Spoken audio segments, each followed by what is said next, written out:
अरिहंत परमात्मा महाविजय क्षेत्र में विराजमान, जिनकी अनंत अनंत कृपा हम सब पर बरस रही है, ऐसे परमपिता परमात्मा देवादिदेव के चरण सरोजों में अनंत आस्था के साथ नमन, वंदन, प्रार्थना, कृतज्ञता के भाव शासनपति भगवान महावीर, जिनका धर्म शासन, धर्म संग, धर्म तीर्थ में हम उनकी वाणी सुन रहे हैं, उनके ज्ञान को जीवन में आराधना कर रहे हैं। ऐसे प्रभु महावीर तो प्राणी मात्र के कल्याण के लिए उन्होंने जन जन को उद्बोधित किया, अपने लिए कुछ भी नहीं चाहा, प्राणी मात्र का मंगल हो, कल्याण हो। चाहे अर्जुन माली आया, चाहे चंड कौशिक आया, चाहे संगम देव आया, कोई भी आया, किसी के प्रति दुर्भावना नहीं, किसी के प्रति द्वेष नहीं, किसी के प्रति राग नहीं। ऐसे भगवान महावीर 24 में तीर्थंकर हमारे लिए आदर्श हैं, हमारे नायक हैं, हमारे पिता हैं, हमारे परमात्मा हैं, हमारे तीर्थंकर हैं, देवादिदेव हैं। हम उनके आदर्शों पर चलें तो जीवन में मंगल ही मंगल होगा। उस प्रभु को अनंत नमन वंदन करते हुए हम चर्चा कर रहे थे भावना। जीवन में भावना का बहुत गहरा महत्व होता है। आप किस भाव से प्रवचन सुनते हैं, किस भाव से स्थानक में आते हैं, किस भाव से स्वाध्याय करते हैं, किस भाव से प्रतिक्रमण करते हैं, किस भाव से ध्यान करते हैं, ये मुख्य है। स्थान का, व्यक्ति का, वस्तु का महत्व है, पर सर्वाधिक महत्व है भाव का। वो भाव तुम्हारे पास, उसको चाहे ऊपर कर लो चाहे नीचे कर लो, उस भाव को सुदृढ़ करने के लिए प्रभु ने 12 भावनाएं हमें दी। 2 भावना की चर्चा आप सुन चुके हैं, अनित्य भावना, अशरण भावना। अब अपने जीवन में देखो नित्य क्या है और अनित्य क्या है। जो नित्य है वो छूट रहा है, प्रतिपल छूट रहा है। श्वास आया गया, चला गया, दोबारा श्वास नहीं आएगा। जितनी श्वासें तुम्हारे इस जीवन में है दोबारा नहीं आएगी। जो श्वासें बीत चुकी तुम दोबारा चाहो धन संपत्ति दे करके नहीं ले सकते। भगवान महावीर भी नहीं ले सके, सिकंदर भी नहीं ले सका, बड़े बड़े राजा महाराजा चक्रवर्ती भी नहीं ले सके। इसलिए हर श्वास का उपयोग करना। श्वास सबसे अधिक मूल्यवान है। तुम्हारे हीरे जवाहरात से, तुम्हारे बेटे से, पत्नी से, तुम्हारे शरीर से मूल्यवान है श्वास। और शरीर माध्यम है, यदि शरीर ना हो तो श्वास का मूल्य क्या है।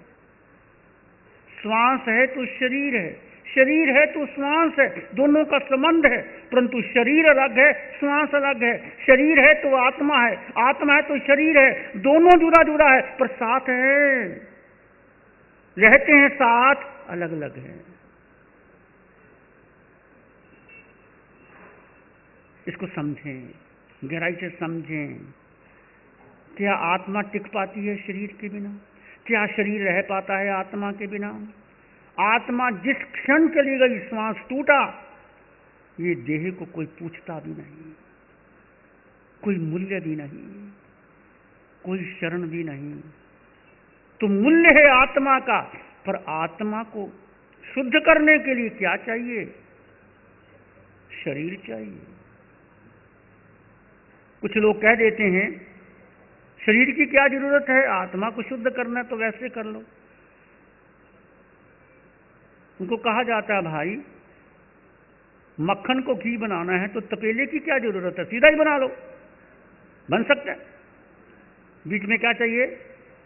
तपेला चाहिए। तपेला कहो, बर्तन कहो, क्या कहो, जो तुम्हारी अपनी अपनी भाषा में, बीच में बर्तन चाहिए। ऐसे ये बर्तन है देह। देह मंदिर है, तपोवन है मेरा अंतस्थल, आर्य हम मूल हैं, शायद तुम्हें मालूम ना हो। हम आर्य हैं। आर्य का मतलब श्रेष्ठ। ये आर्य जाति बन गई। जैसे सेठ को श्रेष्ठ कहा जाता था, सेठ जी, सेठ का मतलब जो श्रेष्ठ है, जो उत्तम है। आज सेठ किसको कौन मानता है? जिसके पास ही धन हो वो सेठ, चाहे कैसा ही कुछ भी करता रहे, चाहे वो कहीं जाए कहीं आए, वो सेठ जी कहलाते। वो सेठ नहीं, श्रेष्ठ को सेठ कहा जाता था। भाषा बदल जाती है। जो श्रेष्ठ है, उत्तम है, ऐसे आर्य को उत्तम कहा जाता है। ये आर्य जाति उत्तम जाति थी।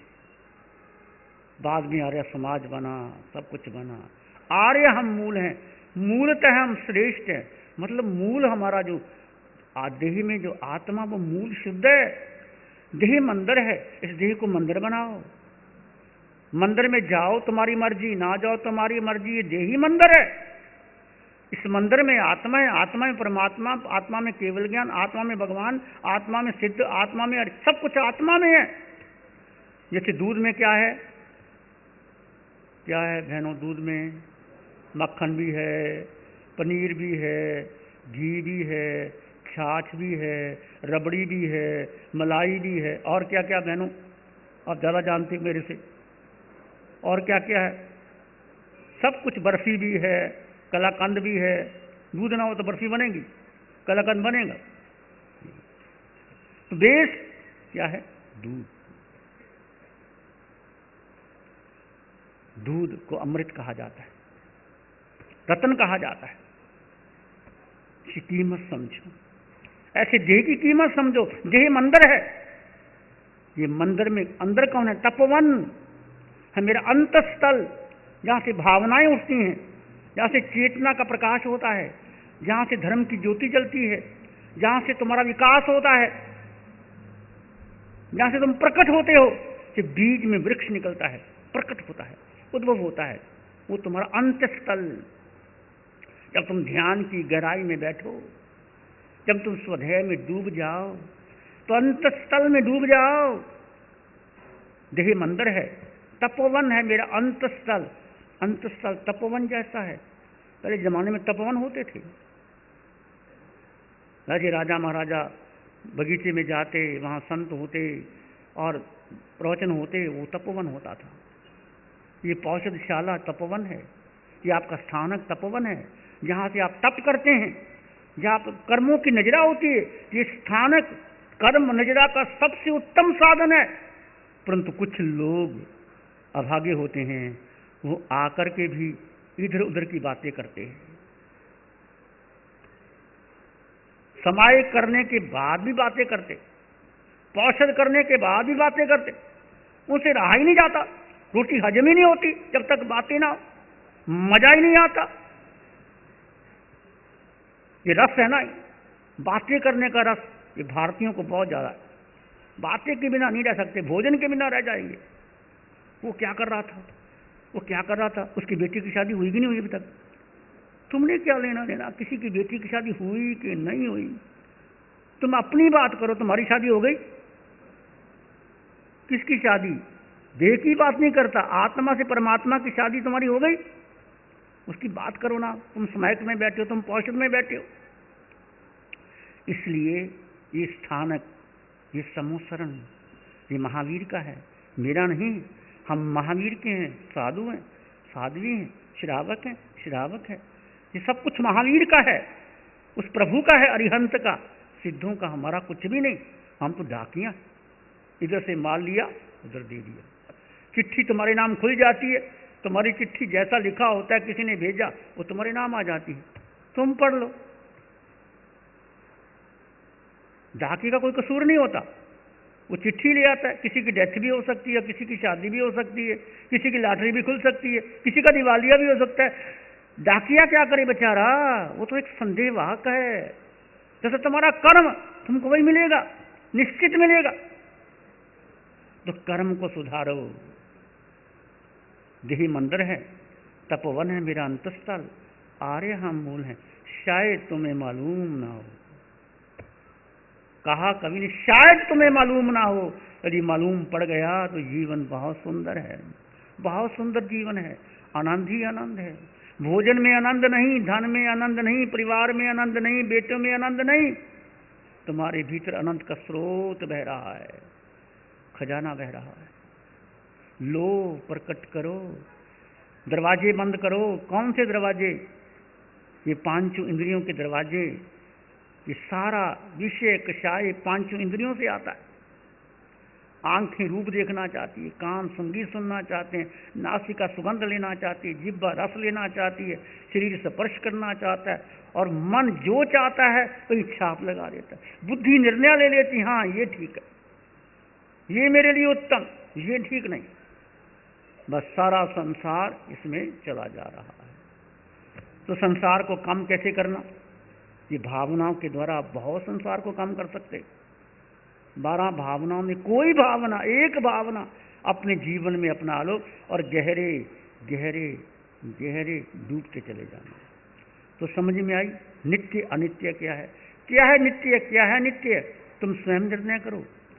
भगवान ने कहा एक ही नित्य है, तुम, जो तुम हो, बिना नाम के, निराकार, कोई नाम नहीं, कोई जन्म नहीं, कोई मरण नहीं, कोई माता नहीं, कोई पिता नहीं, कोई स्वाद नहीं, कोई गंध नहीं, कोई रस नहीं, कोई स्पर्श नहीं, तुम हो, वही जानने योग्य है।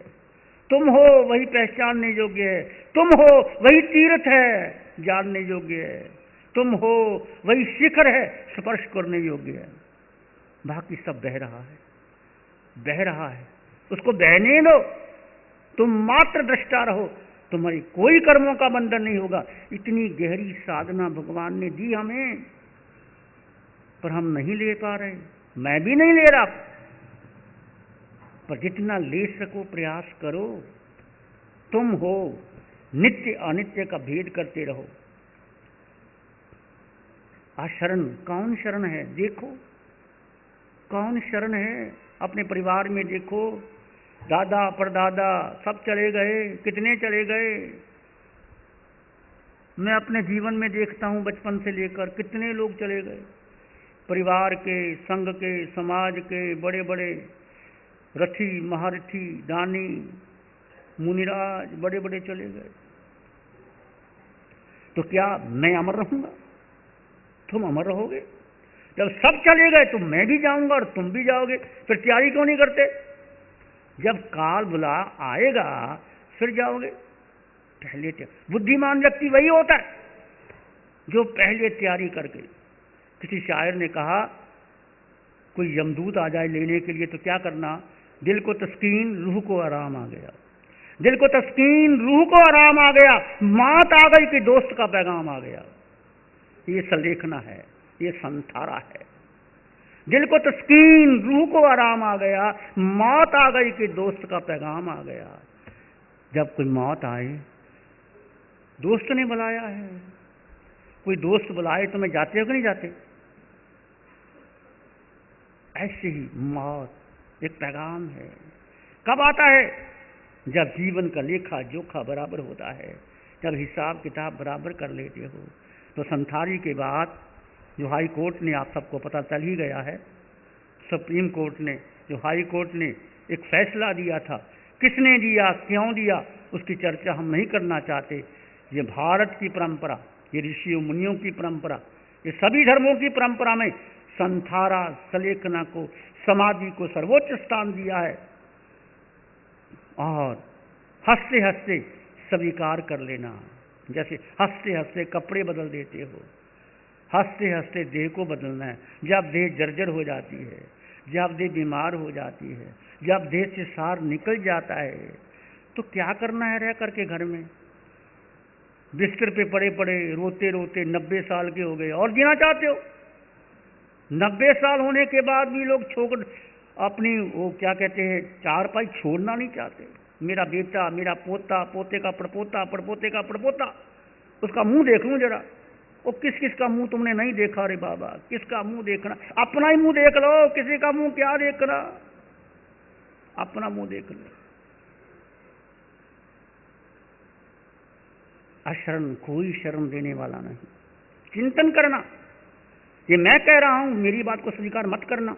स्वयं का चिंतन करना, गहरे डूब के चिंतन करना। जब तुम अकेले घर में बैठे हो, कोई संगी साथी नहीं, पत्नी मायके चली गई हो, बच्चे स्कूल चले गए हों, अकेले बैठे चिंतन करना।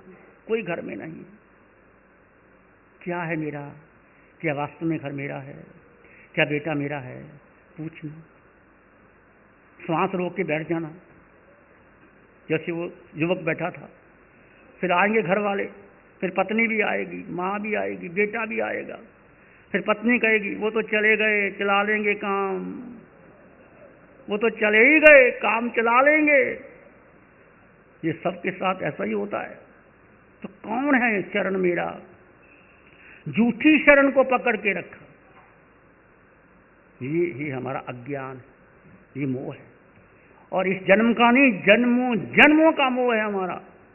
जिस योनि में गए उस योनि को अपना माना, जिस गति में गए उस गति को अपना माना, जो शरीर मिला उसको अपना माना।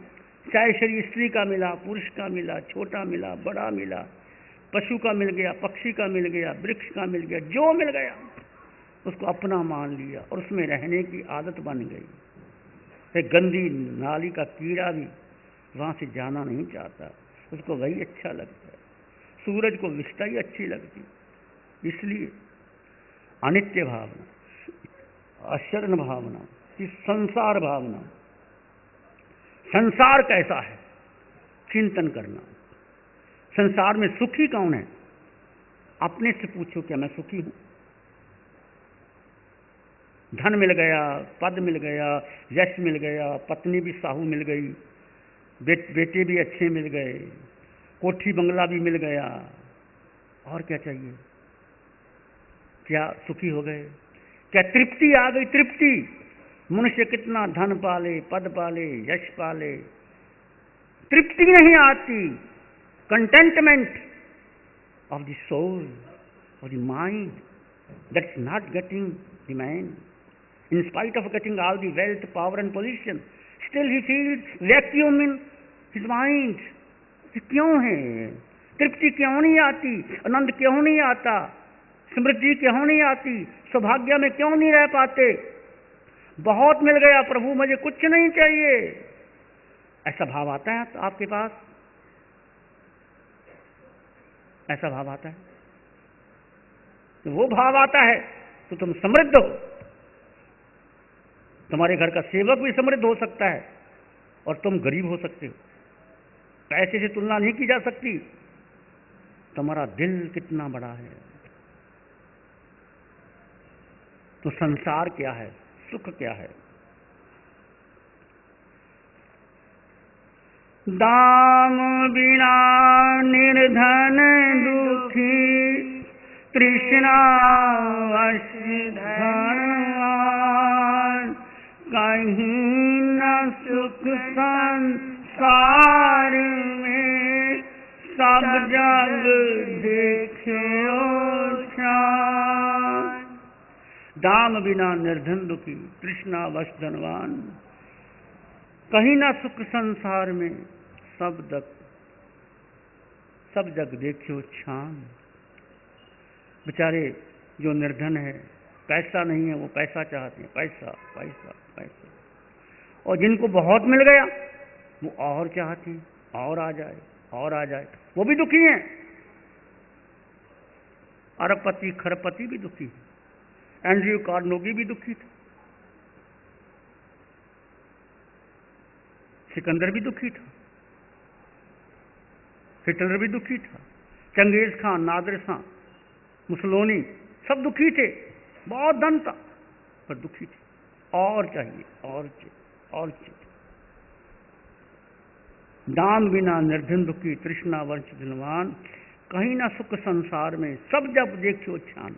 तुम अपना देखना कि मेरे पास इतना धन आ गया, क्या मैं उसको भोग पाऊंगा? क्या मैं उसका बराबर हिस्सा कर पाऊंगा? क्या मेरे मरने के बाद मेरे बेटे मुझे धन दे देंगे?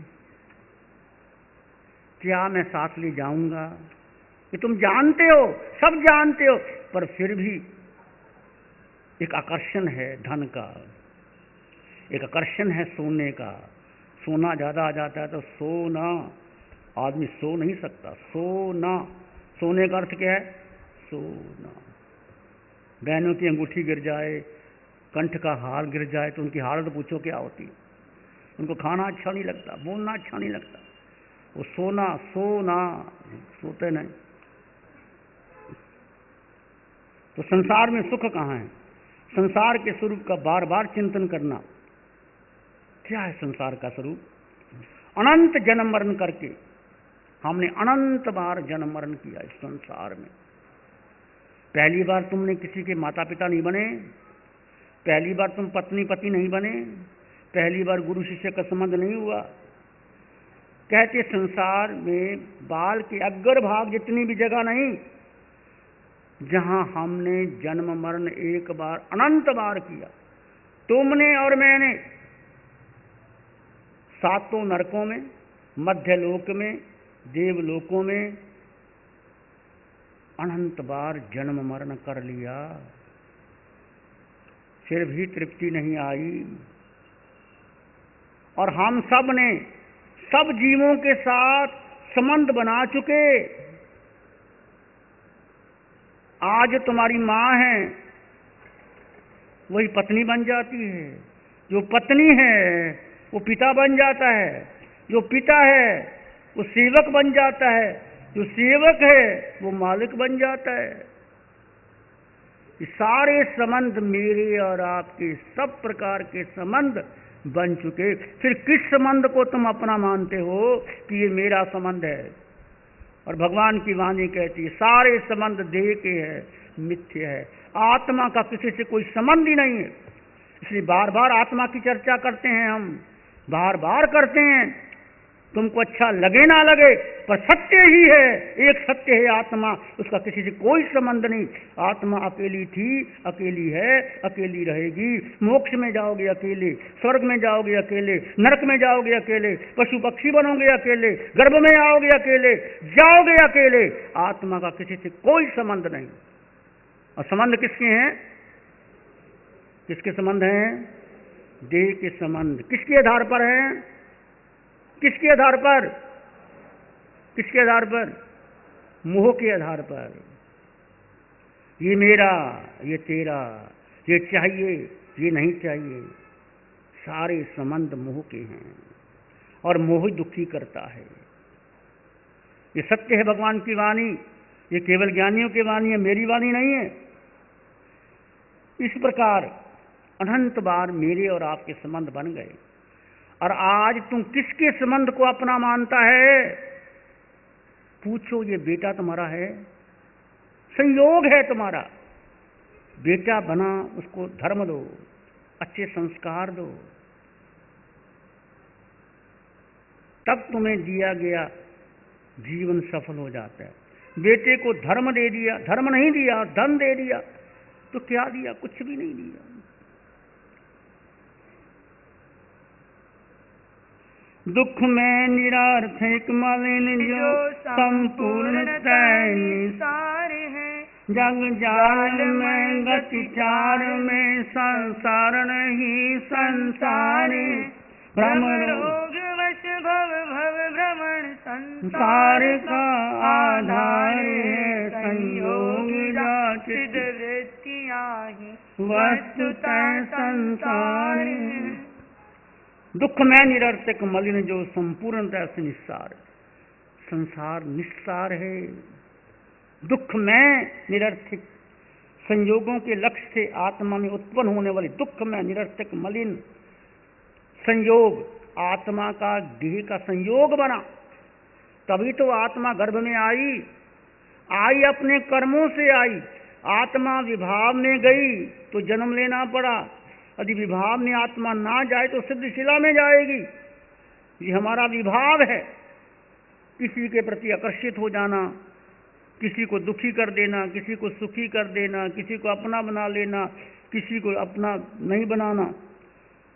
संयोग चित्त वृत्तियां विकारी भाव ही संसार है। हमारे भाव देखो, जब अब तक ध्यान में बैठते हो कितने विचार आते हैं, कितने विकार आते हैं, कितनी कामनाएं आती। मैं धन कुबेर बन जाऊं, मैं अमेरिका राष्ट्रपति बन जाऊं, मैं घर का मालिक बन जाऊं। देखो भीतर क्या क्या विचार आते। लिखो, प्रकट करो, 1 मिनट में कितने विचार आए। तो तुम अपनी पत्नी को, अपने बेटे को बता नहीं सकते? लिखो, ईमानदारी है तो लिखना ईमानदारी से। ऐसे विचार आते हैं, संस्कार आते हैं। जिसको तुम प्रेम करते हो, कभी कभी मन में आता इसका गला घोट दूं। ये मन है, मन बड़ा चंचल है। जरा सा किसी ने विपरीत कह दिया तो मन कैसे उल्ट हो जाता है। तुम स्वयं देखो, दुख में निरर्थक मलिन जो संपूर्णता निस्सार है। तो बार बार चिंतन करो। जितना तुम्हारा चिंतन गहरा होगा, उतनी तुम्हें कर्मों की नजर आओगी। संसार भावना का चिंतन करना, संसार में क्या रखा है। जगजाल में चतुर्गति में भ्रमण करना, 4 गतियों में भ्रमण करना। जगजाल में गति 4 में 4 गतियों में भ्रमण करना। नरक गति, त्रिहंस गति, मनुष्य गति और देव गति, 4 गति 84 लाख जीवा योनियों में भ्रमण करना ही संसार। भ्रम रोग वश भ्रमण, भ्रम रोग, हमें भ्रम का लगा है कि ये मेरा है, ये भ्रम है हमारा। कहते ना उसको भ्रम हो गया है। भ्रम का मतलब क्या होता है? जो नहीं है वो हो गया। माया, जो है नहीं उसको अपना मान लेना। जैसे सांप नहीं है, सांप, रस्सी को सांप मान लेना, ये माया है, ये भ्रम है, ये अज्ञान है, ये मोह है। संयोग जा चित्तवृत्तियां आई, संयोग, मिथ्यात्व अज्ञान के वश होकर के ये भाव भ्रमण हम कर रहे हैं। यही संसार है हमारा। संयोग हो अनुकूल फिर भी सुख नहीं संसार में। संयोग को संसार में सुख कहीं बस व्यवहार में। संयोग हो अनुकूल फिर भी सुख नहीं संसार में। संयोग को संसार में सुख कहीं बस व्यवहार में। दुख द्वंद्व चित दिया संयोग ही जगबंद। निज आत्मा बस एक ही आनंद का रस कंद है। अनुकूल संयोग जब प्राप्त हो जाते हैं तो व्यवहार दृष्टि से कहते हैं ये व्यक्ति बड़ा सुखी है, इसको सारे संयोग है। बेटा आज्ञाकारी है, धन है, पद है, यश है, ये व्यवहार में कहते हैं, परंतु अंततः वो दुख ही देंगे, क्योंकि वो भी जाने वाले हैं। जो घर है, जो परिवार है, जो बेटा है, जो पत्नी है, वो रहने वाला है। क्या तुम्हारा शरीर रहने वाला है? सबसे पहले अपने शरीर को देखो। बचपन, जवानी, बुढ़ापा आएगा कि नहीं आएगा? वही बेटा जो बचपन जवानी में प्रेम करता था, बुढ़ापे में करेगा। अनुकूल संयोगों की प्राप्ति होने पर लगता है कि संसार में सुख है। व्यवहार दृष्टि से कह सकते हैं, वास्तव में सभी संयोग संसार के फंदे ही हैं, फंदे में फंसाने वाले ही हैं और मानसिक द्वंद्व रूप चित्त वृत्तियां का दुख रूप हैं। केवल आनंद क्या है? निज आत्मा बस एक ही अनंत का रसकंद है। रसकंद समझते हो क्या होता है? रसकंद, रसगुल्ला खाया कभी? सबने खाया होगा। क्यों भाई, यहाँ बनता रसगुल्ला कि नहीं बनता? गुलाब जामुन बनता है, कहते रसगुल्ला नहीं। गुलाब जामुन ले लो, गुलाब जामुन मीठा होता है, जहाँ से कहो मीठा होता है। रसगुल्ला मीठा होता है, गन्ने की पोर पोर में मिठास होती है, वो रसकंद कहते हैं इसको। आत्मा के हर प्रदेश में, आत्मा असंख्यात प्रदेशी है। इस शरीर में जितने प्रदेश में, जितने शरीर के पुद्गल परमाणु हैं, उतने प्रदेश में आत्मा विद्यमान है। हर प्रदेश पर आत्मा में सुख है, आनंद है, शांति है, ज्ञान है, भीतर है। निज आत्मा बस एक ही आनंद का रसकंद है। रसकंद कहाँ है? भीतर। गन्ने में मिठास दिखाई देता?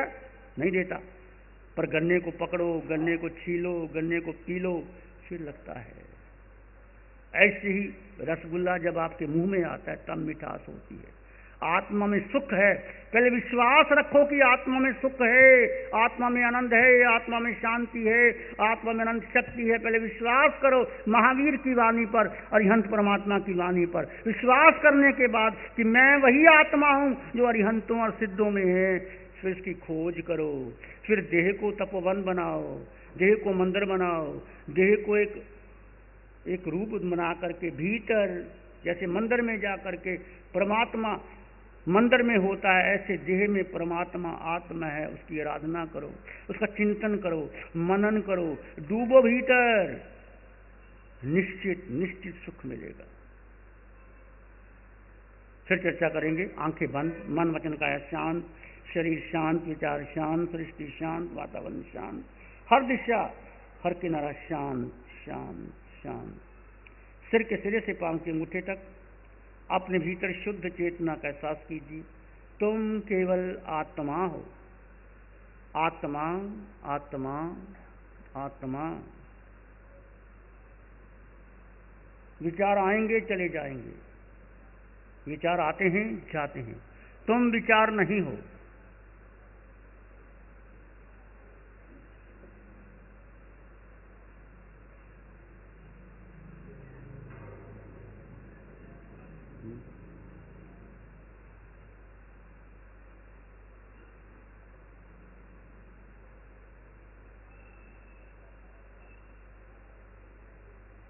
सिर के सिरे से पांव के अंगूठे तक अपने भीतर शुद्ध चेतना का एहसास कीजिए।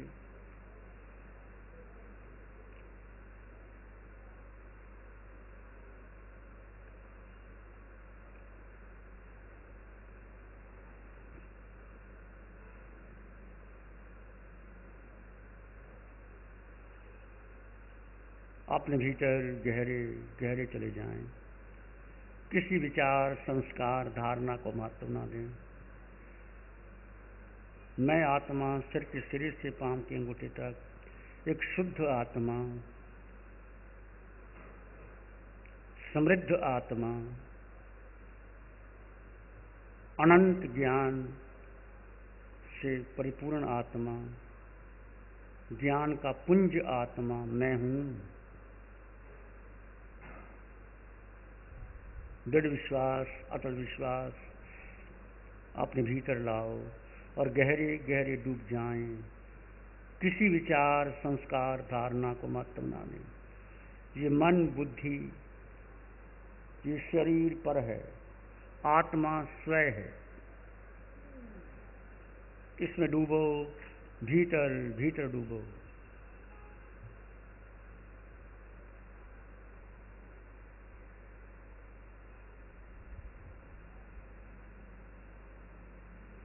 एक शरणी है धारा की और शरण नहीं को। एक शरणी है धारा की और शरण नहीं को। सत्य वचन के तेज से जन जन मंगल होए। सबका मंगल, तेरा मंगल हो।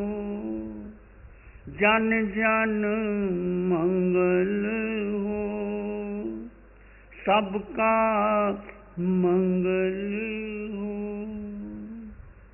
सबका भला हो, सबका मंगल हो, सबका शुभ हो। इसी में एक लंबा गहरा सांस लें। अरिहंत परमात्मा के चरणों में अनंत कृतज्ञता ज्ञापित करें। एक और लंबा गहरा सांस। अरिहंत परमात्मा के चरणों में नमन वंदन। दोनों हाथों को आंखों पे ले जाएं। हल्का सा स्पर्श, धीरे से आंखें खोल सकते हैं।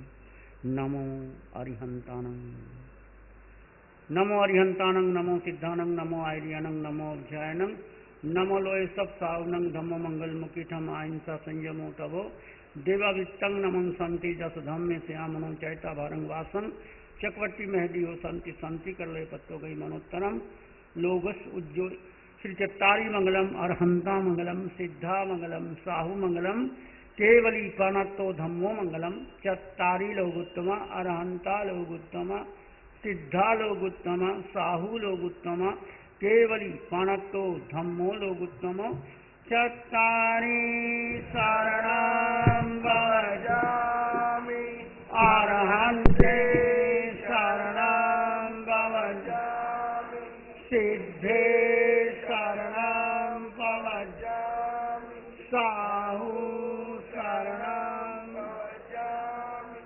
केवली प्रणतं धम्मं शरणं भजामि चारे